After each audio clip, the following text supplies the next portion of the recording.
time doesn't erase murder. It just hides it better. They said the case was closed. They said no one was watching.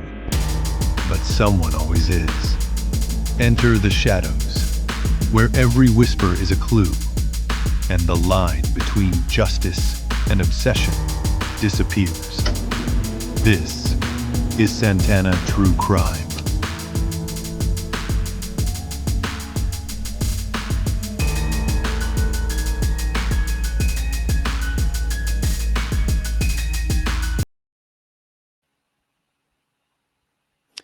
Welcome to Santana True Crime. Tonight, we've got with us a special guest.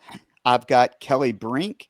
Kelli is an author as well as podcaster, content creator. She's done a little bit of it all.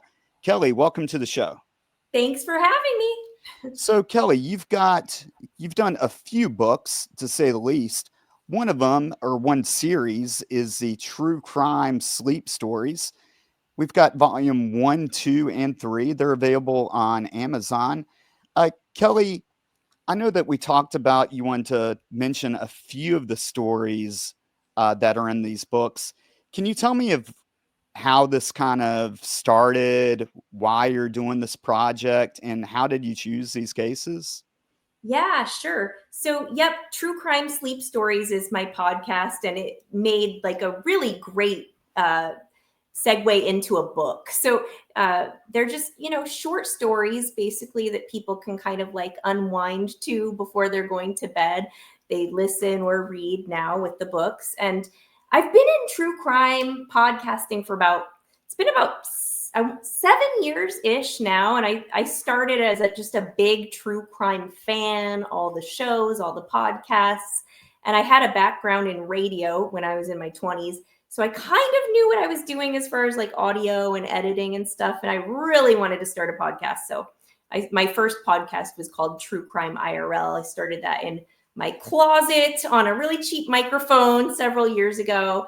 There were actually some Iowa cases that piqued my interest at the time, and not a lot of people were talking about them. So I wanted to talk about those. And that's how I started my venture into podcasting.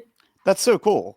So one of the cases that I know that were covered in your book is a DB Cooper case. Yes. And when you first brought this up, I thought, okay, this is kind of boring. I didn't think a lot had been done with this case. And I remember as a kid watching Unsolved Mysteries and watching this case and really cheering for the bad guy. Absolutely. And so strangely enough, after I started digging in, after you encouraged me to, there's actually a lot that's happened throughout the year. So I wanted to take a little deep dive into it.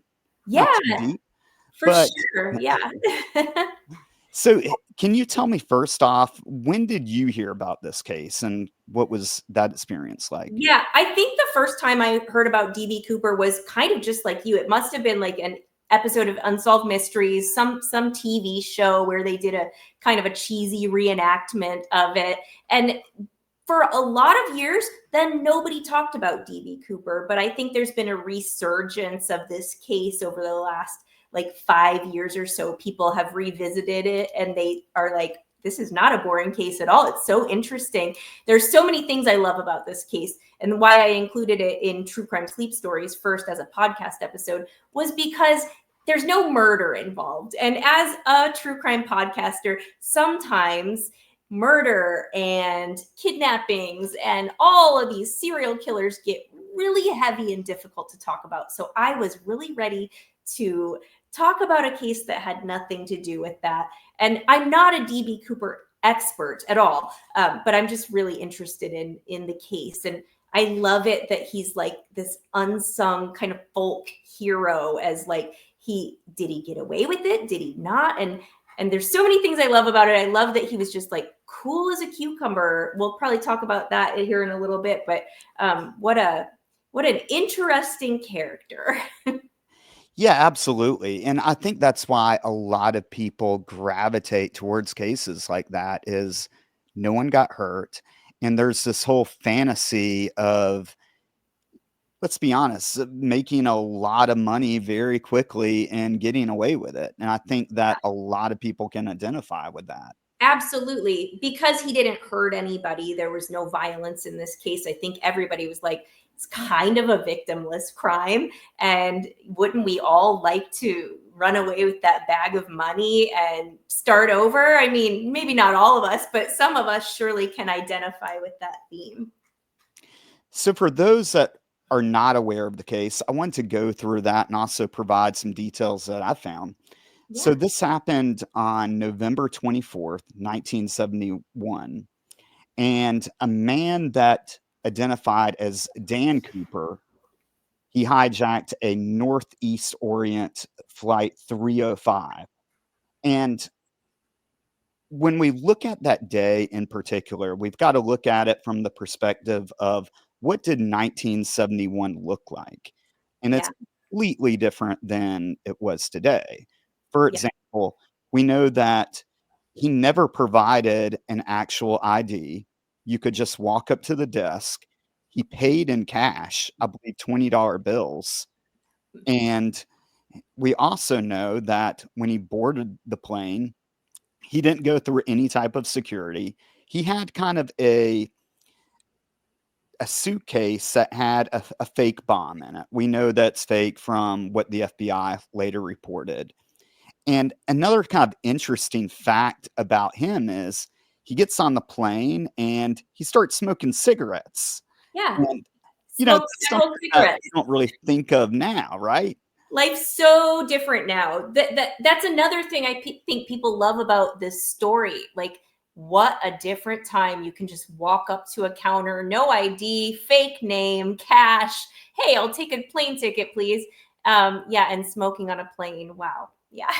Yeah, and interesting fact, I live in Raleigh, North Carolina, and he was smoking Raleigh cigarettes. Oh, I didn't know that. Yes, That is a good he tie-in. supposedly smoked 8 of them, and I'll bring in some facts about that later that I've kind of added into the story that I find interesting. But Yeah. some of the facts that we do know is once he's on the plane, he's smoking cigarettes, and then once the plane gets in the air, he starts to hand a note to the um, flight attendant. These are handwritten notes, and then he would ask for the note back. And the long and short of this is it's a very detailed plan about what he wants to happen, to include where the plane is supposed to be parked, where the flaps are supposed to be engaged. He wanted the landing gear to stay in place. And another particular fact is he wanted the plane to remain under 10,000 feet. And Mhm. that's important because another demand was that he wanted four backpacks, Yeah. and he also wanted $200,000. Okay, so 4 parachutes, not backpacks, but Yep. parachutes, Yeah. and $200,000 in cash. Yep. All these demands are actually met, which that's another kind of thing that I don't think would ever happen in 2025. I cannot foresee any circumstance where a police department or the FBI would actually hand over a ransom like that. Yeah, I don't know if they would or not. I mean, it's so hard to say because also there would never be a bomb on board. So I think they were trying to save lives potentially. So I'm not really sure. But yeah, they agreed to all of his demands. They stopped one time, I think, I can't remember which city it was in, but they stopped, they gave him his money, they gave him his parachutes, and then they were off again. Yeah, and this is where it gets really interesting and people start to develop theories.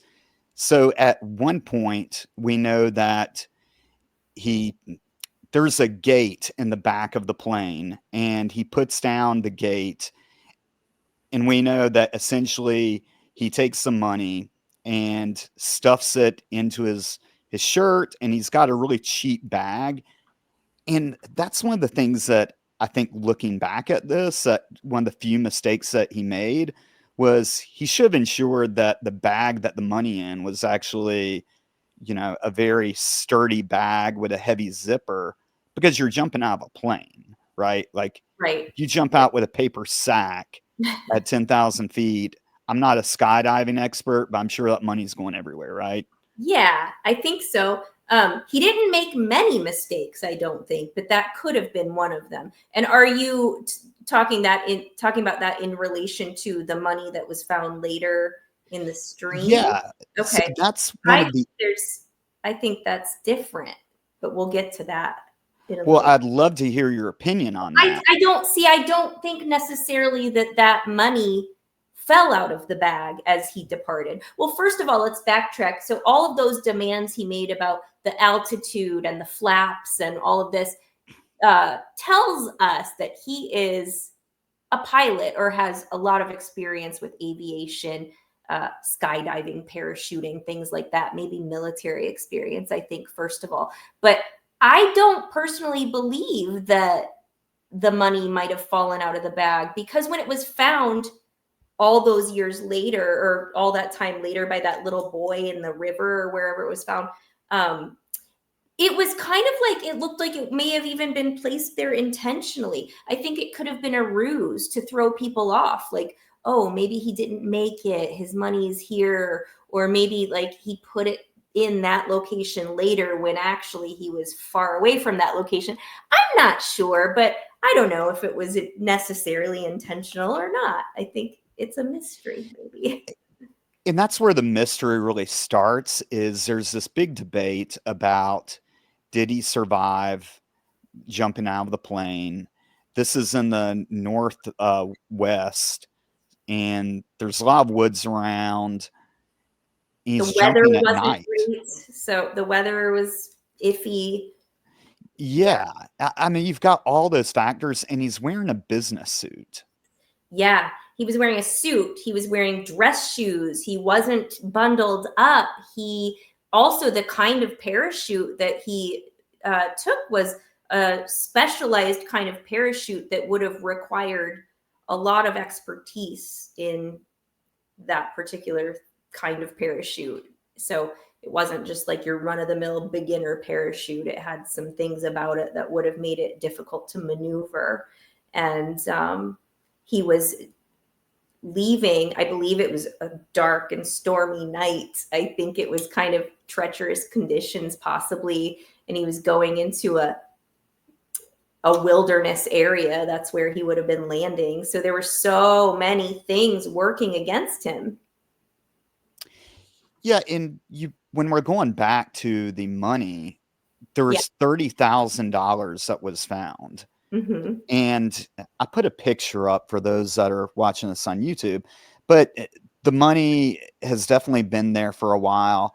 And what I thought was really interesting about the money, especially, is that it was stacked up. Yeah. So someone had intentionally put it there. Mm-hmm. And I think that if you believe that that was, D.B. Cooper's money, then how could he have actually died? Unless he was injured and hid the money, and then, is trying to make it through the woods and then survive, make it into civilization. Or someone else found it and did that to it or something too. Yeah. Lots of possibilities. There is. And I think that's one of the fascinating parts of this story, is just so many possibilities, and of how there's not really a wrong answer. No, it's lore. We can let our imaginations go wild with it, with all the possibilities, because nobody truly knows, except maybe his kids. Yeah, and that's a really good point. If it was him. Yeah. Right. The other really interesting thing that I found is, again, that which I probably knew but just forgot, is that the name D.B. Cooper was actually given to him by the press. Yes, I forgot about that too. That's right. Yes. His real name was, or the name that he gave, was Dan Cooper. Yes. And then someone that day who was reporting on it said DB, and it stuck with him through time. That's true. Yep. And so when we look at the investigation that happened, the FBI gets involved, but they really come to a standstill pretty quick. We know that the other thing that happened, which would play on later today, is that one of the few things that they have for evidence is he had a clip-on tie that had a tie tack, and he took that off and left it on the plane before he left. Oh, I didn't know that little detail either. Yeah, so the FBI actually has that. And I'm sure that the cigarettes they just discarded, but someone did make a note that they are Raleigh cigarettes. And so I started looking up Raleigh cigarettes, how popular they were in the 1970s. Mm-hmm. And one of the things that I found kind of interesting was that it was a really popular brand in the 50s and 60s nationwide. But in the 70s, people were primarily smoking Marlboros and Camels and Cools. Yeah, yep. And the majority of the people that continued to smoke Raleighs were living in the South. And they also said some Midwest states. Okay. And that's going to come into play when we start looking into suspects. Mm-hmm. Yeah, that's interesting. Yeah, these random rabbit holes I like to put myself through are kind of fun sometimes. So the FBI, they start looking at the distribution of the serial numbers, trying to see if banks are processing these, which I really don't know of what the technical way to do that in the 70s or 80s when they did that, but they did do it. And they found that they started to develop a suspect pool in the 70s and the 80s as well. Yep. And what they're looking for is like what you said earlier, is that this is someone that has got to have had a lot of experience in skydiving. So they started to look at people in the military. They also looked at people that were working in the airline industry, because you had to know how that plane operated. Yes. And the logistical aspects that went into it. For sure. Yeah. You're not just like, I'm not going to get on a plane and say it has to be at this altitude. You have to have the flaps at this angle. There's no way. So yeah, they had to have had some experience in that stuff. Right. And this is 1971. He wasn't putting us through ChatGPT to give him a breakdown of like how to do everything, or watching a YouTube video, right? Exactly. So one of the suspects that I found interesting, and I don't know if you've got a personal favorite, but this guy is from North Carolina, and his name is Richard McCoy Jr. Yes. You remember that name? Yes, I do. Yep. Yep. So what I thought was interesting is that he actually hijacks a plane in 1972, so a year later. He did, yeah. Similar demands. He demanded money, and the bag quality. He demanded he had a better bag than if that was him than the last time. It just was very reminiscent of the DB Cooper hijacking. So I like him as a suspect. And you know what I thought of too is that in 1971, $200,000 would have been about $1.2 million today. Yeah. So theoretically, if you had made $1.2 million, you wouldn't need to hijack another plane the next year. You wouldn't need to. But for someone like him, if you get away with it once, wouldn't it be very tempting to try it again? That's a really good point. Yeah. And it may have been so easy for him that, he's like, I've already got the framework. I'm just going to put this plan into motion again, and does it again. And we know more about this case since he was actually caught for it later. Right. And one of the things that we know is after He hijacked the plane. He did the same thing like you were saying about giving the demands, very detailed oriented. We know that he took the money to Vegas, and that's where he actually laundered it, essentially. But then he goes back to North Carolina, and he's got $500,000 in cash.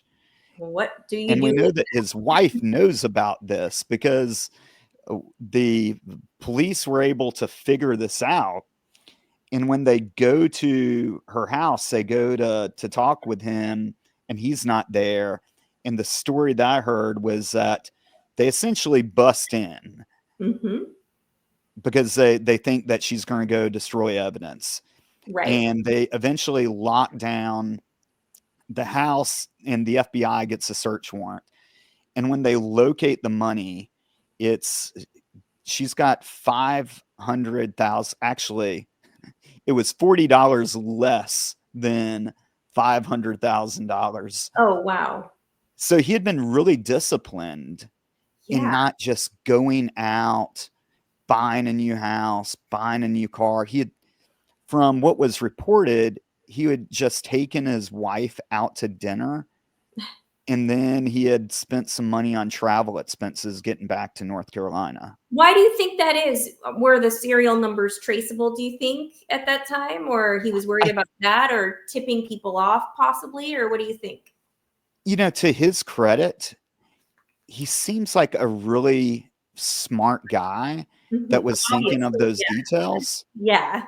One of the details that I didn't bring up in the second hijacking is that he was giving 4 or 5 parachutes. I can't remember the number, but I guess he realized that they probably put tracking devices on him. Yeah, probably. Because he throws one out at a time, like would throw out a parachute and then wait a little bit and throw out another parachute. That's very smart.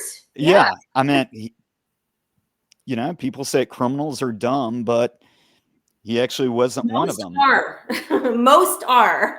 Yeah, they are. And they normally don't learn from their mistakes, but he does. Yeah. Yeah. Another fun fact about him is that he actually, and I've got a picture of him I'm going to put up. That's not him. Oh, it's uncanny. Look at the resemblance. Wow. So what I'm showing right now is the sketch of D.B. Cooper, which is a black and white sketch, and then an actual photograph of Richard McCoy Jr. I've never seen these side by side like this. That's crazy. Yeah, so the ears are definitely the same. I think the chin. The hair is the hair definitely. And this is when the story gets really crazy. So he goes to trial, loses, and the judge asked him if he had anything to say before sentencing, and he looks the judge in the eye and tells him that he's going to escape, that no jail can hold him. And he was not wrong. That's pretty ballsy, right? It is, yeah. And when we're looking at people that can make this type of commitment, he's one of them. And the really interesting way that he went about escaping is insane. So he finds 3 other guys. And one of the details I heard too is he made sure that they were under 6 feet tall. And the reason for that was there was cornfields around them. And he wanted to make sure that the cornfields would hide them as he was running through them. Just meticulous attention to detail on all yes. of this. Yeah. I mean, most idiots these days will go into a bank. And I remember when I was in Raleigh working, we had a bank robber that handed a note, but also handed his ID because he was used to cashing a check. Wow. And we just went right over to his house afterwards, called him an idiot. And And so you've got people like that, and then you've got people like McCoy, who, so he not only makes friends, but then he puts them on a workout routine. Mm-hmm. And allegedly it was that they did sprints on Monday, they lifted weights on Tuesday, and they did a long run on Wednesday, and then it repeated. Good old jailbreak Yeah. workout routine. Yes. Yeah. And so, and they actually stuck to it. I mean, these guys are getting jacked. And while he's doing that, he's, of course, observing the jail and looking for weak points. And one of the weak points that he sees is there's a garbage truck that comes in. And I I've looked heard for a a minute. couple times when people can use that tactic of using a garbage truck. And I know I've seen some movies that they do that too. Have you ever heard of anything like that? No, I lost you there for about 20 seconds. So I didn't hear a lot of that, but I know what you're talking about. No, I have not. I haven't. Okay. So they notice, so they've got their workout plan. They notice that there's this garbage truck that's coming in, and what they do is they decide to steal the garbage truck. And they take the garbage truck and they ram it through a fence. And allegedly the fence like comes up and is hanging on the garbage truck. And then they ram through another fence and they hit it so hard that both fences then flip over the truck and make like a barrier Oh, where no one else can chase after them. wow. Perfect. Yeah. So it's, these plans are coming together. Yeah. And to make matters worse, the next exit into this is a huge prison. It took them, they had to go an 8-mile route by car to get to the road that they were on. That's So just like logistically, everything is going right for McCoy and his crew. yep. And they take the garbage truck and they find a farm and they hide the truck. And then there's an elderly couple that is there. Mhm. And they supposedly they were very nice to him, which Mhm. good for them. We Yeah. won't feel bad about cheering for them.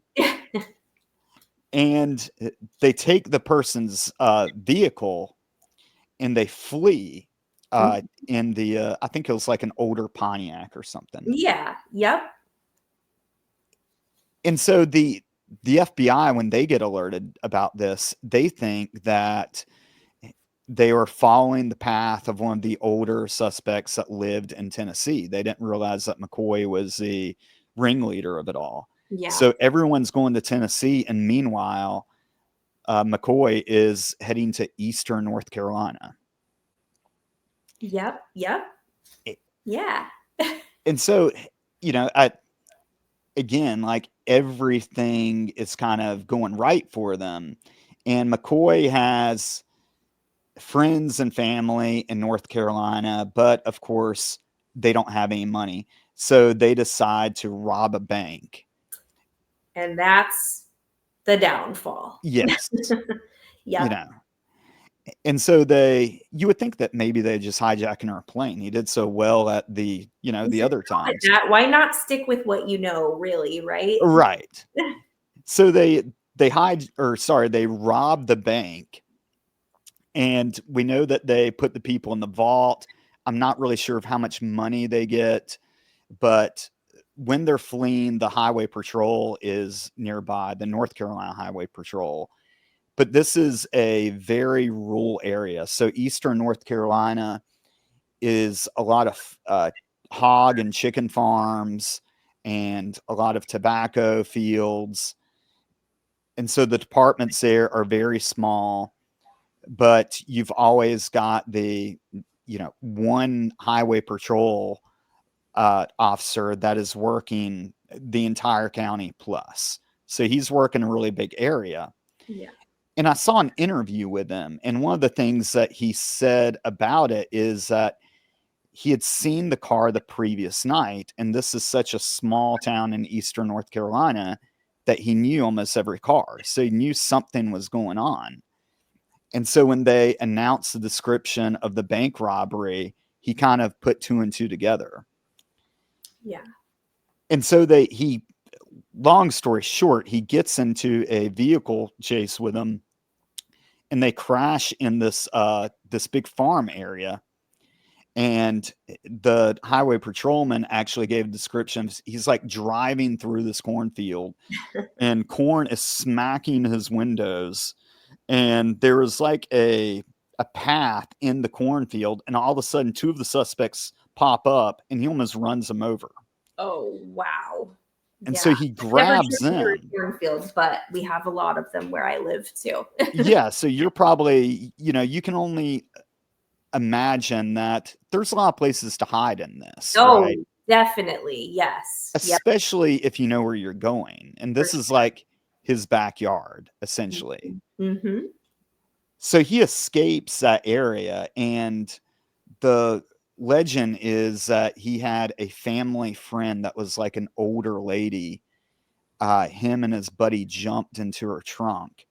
And when they were doing the roadblocks, they didn't think anything of it because she's an old lady that lives there. And so she got him out of the area. Yep. And after that, they go around to a few states, and they eventually land in Virginia Beach, which is where the FBI really picks up on where they are, and they do a stakeout at the house.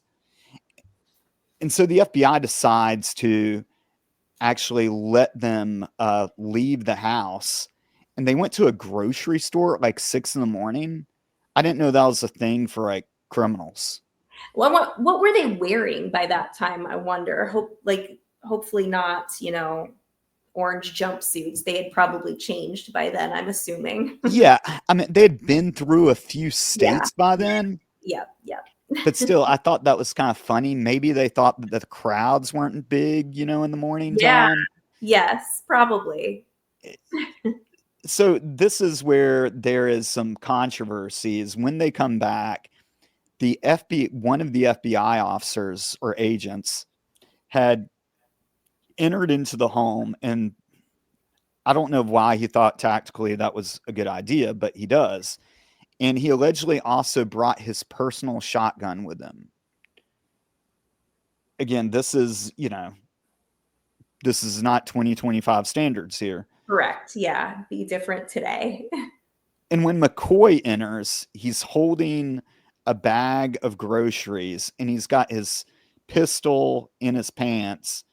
And according to the FBI agent, he drops the bag, pulls the pistol, and fires 2 rounds. And the FBI agent shoots him.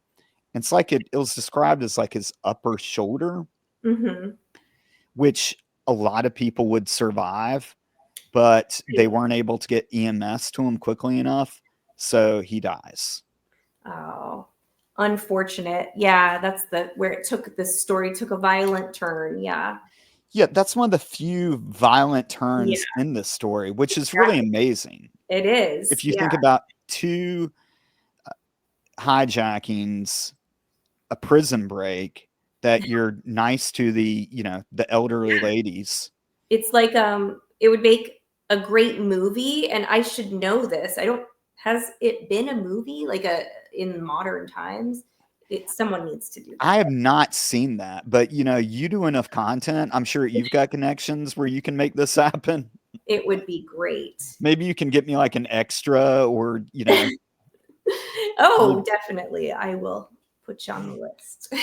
So after McCoy is killed, that's when a lot of this speculation starts to come out of, was McCoy DB Cooper? And from that point until now, you've seen all types of people come out of the woodwork. Oh, yeah.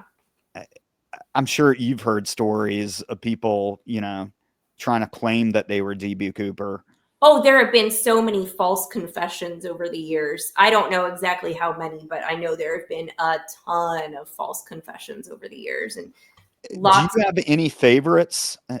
with this case of who do you think it is? I absolutely 100% think it was McCoy. That's who I think it was, because of the later discoveries in the parachute and stuff, and the kids, his kids kept all of that in the barn for years, and they came forward and said he was DB Cooper. I'm pretty sure that's how it went Yeah, down. no, you're absolutely right. Yeah. They had an old storage building from Mhm. what I saw, Yeah. and they found his old parachute, and they also found his log of jumps that he had made. Yeah, and a lot of it corresponded with, he even had time in the Pacific Northwest and stuff that would have helped him make that treacherous jump as DB Cooper. There were so many things I feel like solidified that it was probably him. I think anyway.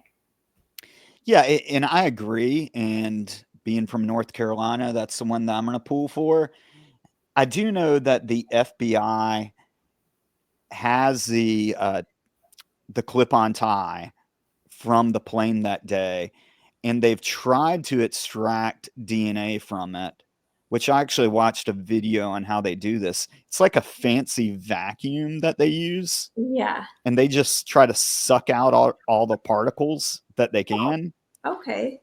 But the question that I have is that, considering that DNA was not a thing in the 1970s with law enforcement is concerned, I'm sure a lot of people were touching that tie.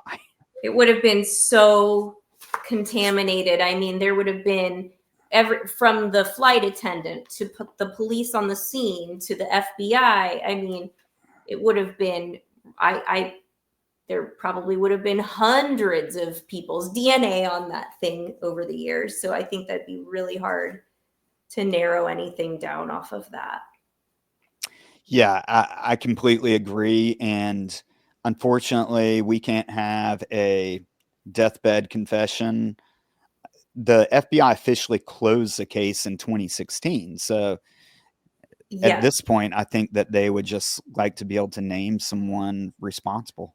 Yeah. So they closed it in 2016. Since then, they've like declassified hundreds of documents pertaining to the case and stuff.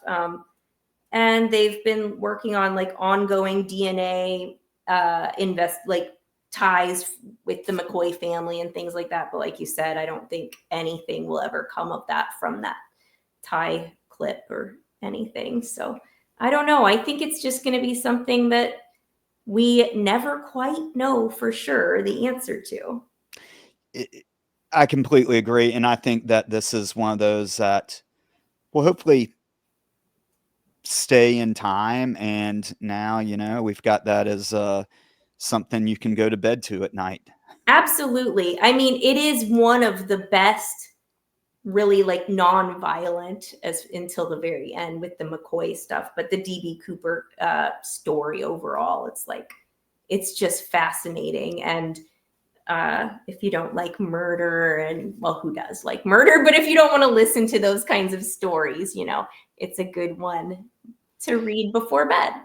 Well, on that note, we also have one that's got murder and an axe involved. Murder times 8. It is heavy. It's the opposite of the DB Cooper story. Can you walk us through this story? Because I was not familiar with the story. I may have seen it a long time ago, but that was one that I had to look up myself. Yeah, it's one of the lesser known cases. There have been a few movies, a few documentaries, a few like shows like Ghost Adventures and BuzzFeed Unsolved and things like that. But yeah, back in 1912, the Moore family, they lived in the very small town of Villisca, Iowa, in Western Iowa, really small town. They were a family of 6. They had 4 children. It was Josiah and Sarah were the mom and dad, 4 children. Sarah was super involved in the church, the whole family. They were just a wonderful family. She was leading a children's program the night this happened. And it was on the night of June 9th, 1912. So everybody in town basically was at this church service in the evening. A little side note, there was like a feud between the town and the electric company that in those days, that like couple of days. And so the town was dark. There were no lights in the town at all to make this even creepier. Oh, wow. So after the church service, the Moore family, the 6 of them, were going to walk home, and they were going to have a little sleepover. 2 little girls, their neighbors and friends, the Stillinger girls, were going to spend the night. So they accompanied them on the walk home. So it was 8 of them, 2 adults, 6 kids. They walked home. They had like a little sleepover and everything, and they all went to bed, and the house was quiet. Everyone was asleep until this horrible thing happened. So do you want me to keep going? Absolutely. Okay. I'm Yeah. intrigued. So I'll put my opinions in here a little bit too. I think there was a stranger waiting in the attic. That's my personal opinion. I think somebody had come into the house while they were at the evening church service, and they were waiting in the attic quietly until everyone went to bed. And then in the middle of the night, they bludgeoned everybody in the house. First, the mom and dad. And I've been to this house, so I know exactly how it's laid out, and I know where everyone was sleeping. Mom and dad were in one of the first bedrooms, and then the 4 more children were in the bedroom next to them. So this axe murderer, he took an axe from the house. He murdered mom and dad. He moved on to the bedroom, the 4 children, and then he walked downstairs. He cleaned his hands in a bowl of water. We know that. He had something to eat, made himself at home. And then I think what happened was he realized, oh, well, there's another bedroom. And he murdered the 2 little Stillinger girls then as well. So there are a lot of weird things about the case. Like all the mirrors in the house, he covered them with cloth, with like clothing, which is really strange. Nobody really knows why he did that. He closed all the curtains tight. He just did some really strange things like that. And then he left the house. He locked the doors. All the doors were locked from the inside, they found the next day. The house was quiet the next day, which was very abnormal for them because they're a big, busy family. And their next door neighbor, Mary Peckham, realized something's not right. Nobody has gotten up yet. Nobody's fed the chickens. Nobody's doing anything. What's going on? So she went ahead and did some of their chores for them, fed the chickens, things like that. The day went on. Nobody's coming out of the house. What is happening? So she knocked on the door. Nobody answered. She was like, I don't know if I want to go in. Somehow she found her way in, and she looked, and the house was dark, and she got really freaked out. She just wouldn't go in any farther. She called her brother to come over and was like, you need to come over here and help me. I want you to go look in the house. Something's not right. He walked in, found everybody bludgeoned to death, and wow, just horrible, horrifying. Police were called. An investigation started, but before that, word spread around the town. Everyone was hysterical. The crime scene was completely contaminated because people were walking in the house to look at the scene, and the bodies, really morbid, but people wanted to see what it was. People were taking things from the house and as souvenirs and stuff. So it was just a mess. And there's so much more, but that's it in a nutshell to start off. Yeah. You know what I find amazing about this story is that you've actually been in this house. And you Yes. can rent it out on Halloween. You can rent it anytime all year. So I've been fascinated with this case for a while because I'm from Iowa, and Villisca is in Iowa. So when I found out that was something you could do, I was like, I am definitely doing that. So with a few of my fellow true crime podcasters and some psychic mediums and ghost hunters, about 10 of us, we rented the house and did our own little investigation, took a tour. Ironically, it's not for me. I didn't find it scary. It's decorated like a cozy farmhouse. You know, it's comfortable and warm and inviting. There's no electricity or running water or anything, but it's a cute little house. Do you There are camp inside it at night? yes, you can sleep So inside it's of like it. a bed and breakfast that It's pretty rustic, 8 but yeah, people got murdered in? yeah, you can sleep there. I mean, after the murders, people lived there. It was remodeled, it was painted, but the axe marks in the plaster walls and ceiling are still there. There's indentations from, you know, him raising the axe and hitting the ceiling and then coming down and then the axe hitting the walls. They're all still there, which is crazy. People have done a black light on it, and I've heard, I wasn't there for that, but people said there you can still see like some traces of blood or something still under a light or something like that. But yeah, I've stayed there twice. I've rented the house and stayed there twice. It used to just be owned by this nice little old lady. But now in the last year, it's been taken over by a larger kind of like dark tourism company who owns lots of places like that.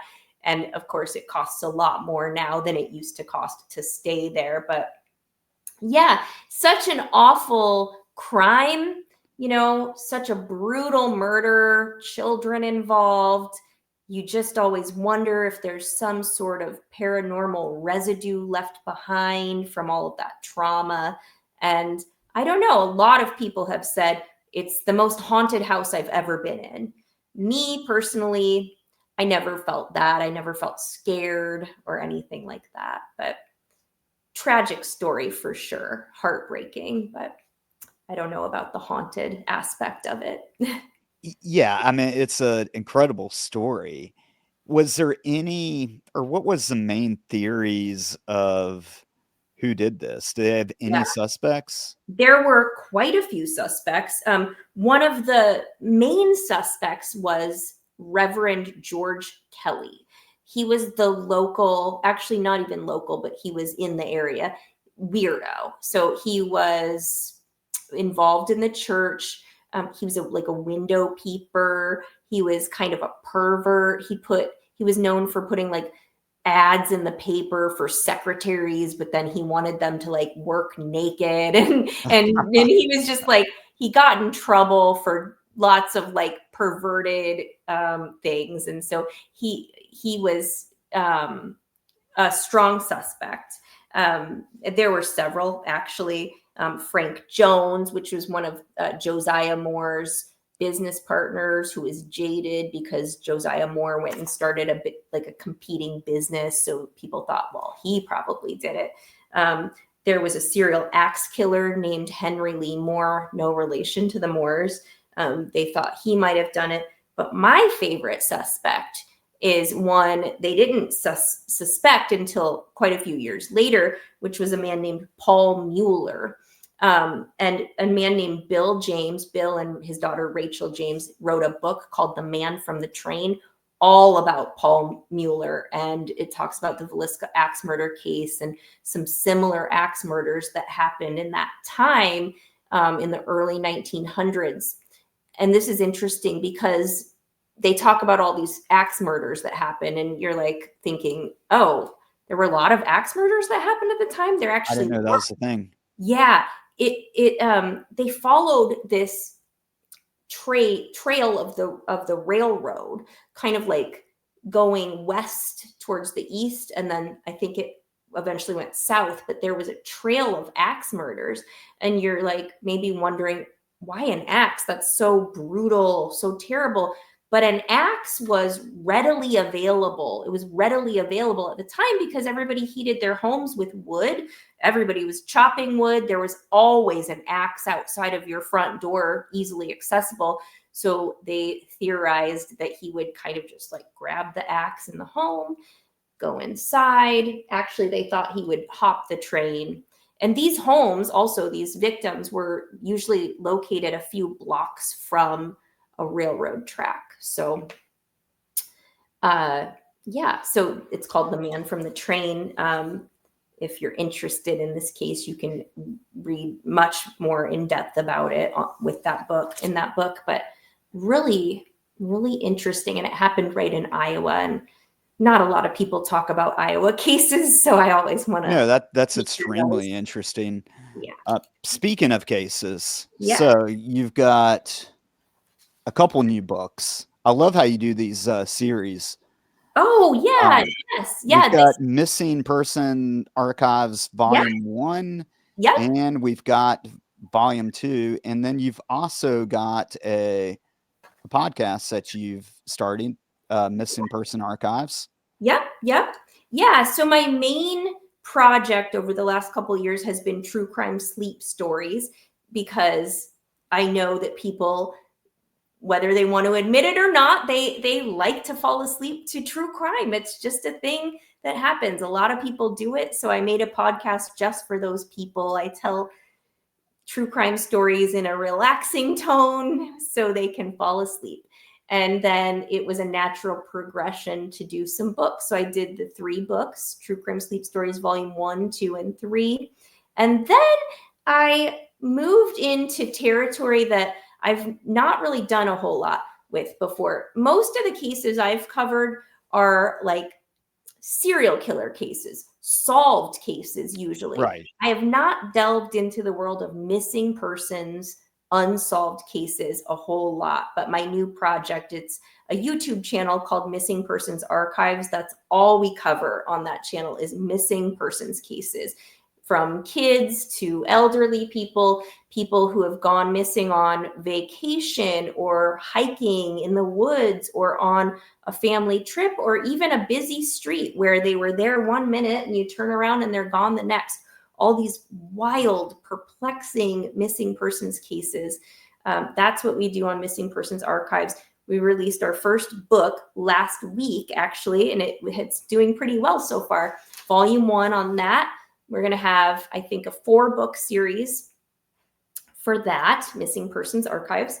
The next book will be coming out in the next couple weeks, Volume 2, and then lots more to come. But we, feature a lot of really interesting cases there. And it feels good, though, too, because Right. A lot of people consume true crime as entertainment, and that's, it's just the way it is.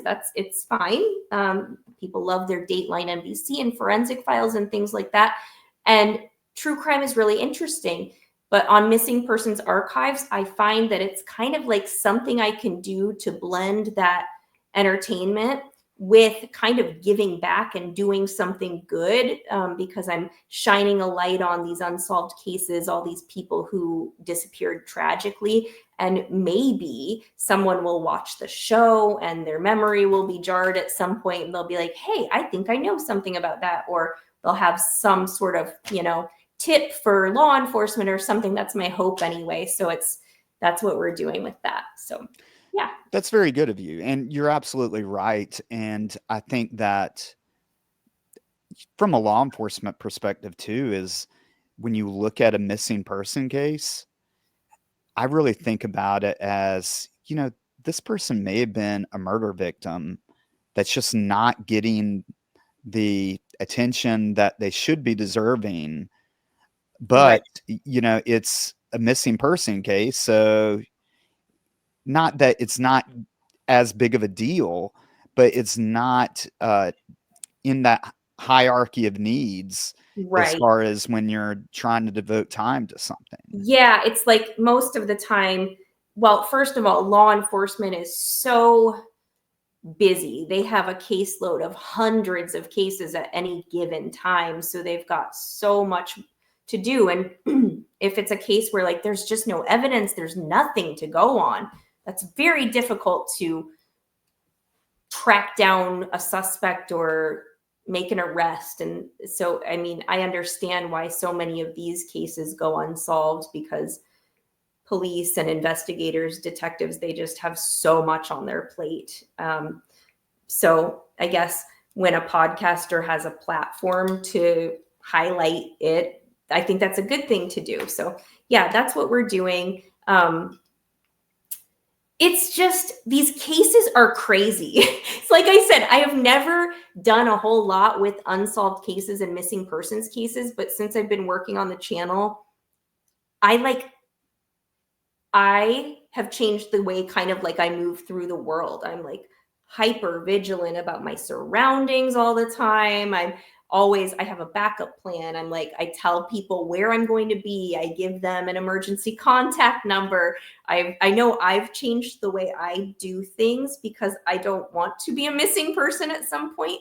And so also maybe that, people who watch the channel will think of it like that, and they'll be like, oh my gosh, I've been doing all these things wrong, and I need to like maybe kind of be a little more careful in life on how I do stuff. So, And I think you brought up a really good point that there's almost that need of, okay, we need to get these people the attention they deserve, and hopefully people will, to have their memory jogged of, maybe I saw this person, maybe this person's going through a medical episode and they don't realize who they are and they're wandering around. yes, We we've covered some experienced, cases yeah, like, with yeah, older people especially, that happened all the time. yeah, And with us, a lot of times they would have a cell phone with them, which, that was one of the first things that we would do, is we'd get up on that. And I remember finding a 90-year-old female that had driven to Emporia, Virginia from oh, Raleigh, North Carolina, no. and she wasn't picking up her phone.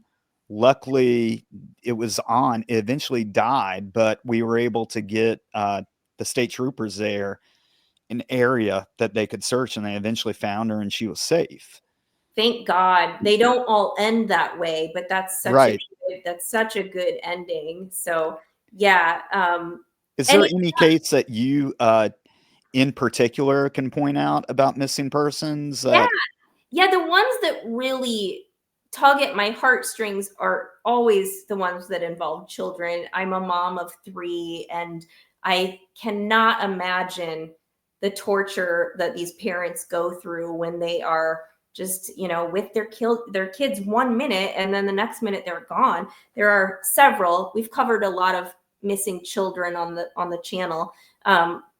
Lots of them. A couple of them are, one of them is Heather Kalorn. She was a 12-year-old who disappeared in July of 1999 in Missouri, and she was babysitting. For a family friend, and she disappeared from the house. So it's like, was there foul play involved? Did she leave maybe to go run to the convenience store? You just don't know. But there were a few pieces of evidence in the case, but no trace of her has ever been found, and it's still unsolved. There are suspicions, but no arrests in that case. So that's just one. There's another case of a little boy named Adrian McNaughton. He disappeared. He was 5 years old in 1972. He was just fishing with his dad in Canada. His dad was fishing. Adrian was playing around his father. His dad turned around 1 minute. The little boy was gone. Search party went out, pretty quickly, and they never found him. They found no clues. And 5 decades later, nobody still has any answers. Totally heartbreaking. Another similar case is a little more recent. Dior Coons, 2015. He was 2 years old, and he disappeared in Idaho in a forest. And he was on a family camping trip with his mom and dad and grandpa. He was just playing around the campsite. It was a joyful day, and suddenly he was gone.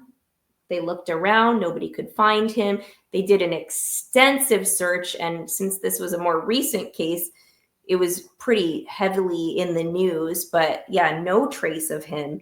No one's ever found him. So all these missing children, missing people, just gone without a trace. And there are so many, possibilities. It's not always foul play. Like you said, sometimes, it's an illness, or they get lost and they're in a remote area, and they're just, for whatever reason, a search party can't reach them and they're never found.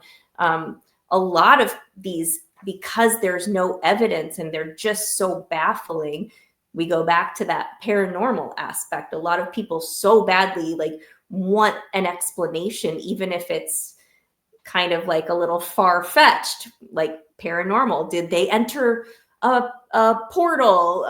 Was it an alien abduction? There's a lot of cases where people think things like that.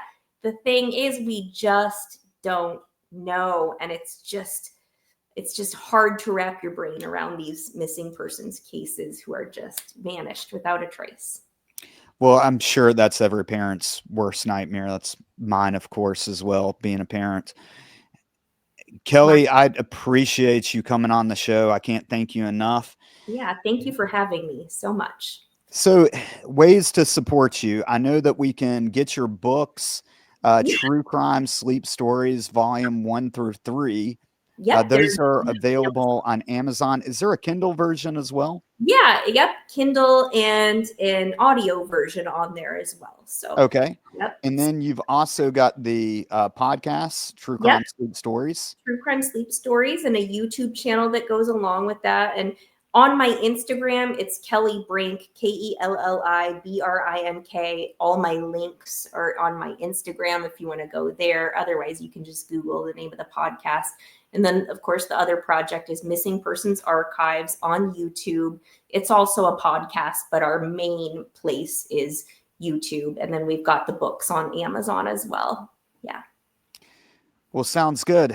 Well, if you want to support me, you can like and subscribe to Santana True Crime. We're on Apple and YouTube as well. And if you would like my book, you can get A Murder on Campus, A Professor, the Cop, in North Carolina's Most Notorious Cold Case. That is available anywhere that you can buy a book, to include Kindle and Audible. Kelli, thank you again, and have a good night. Yeah, thank you. Bye.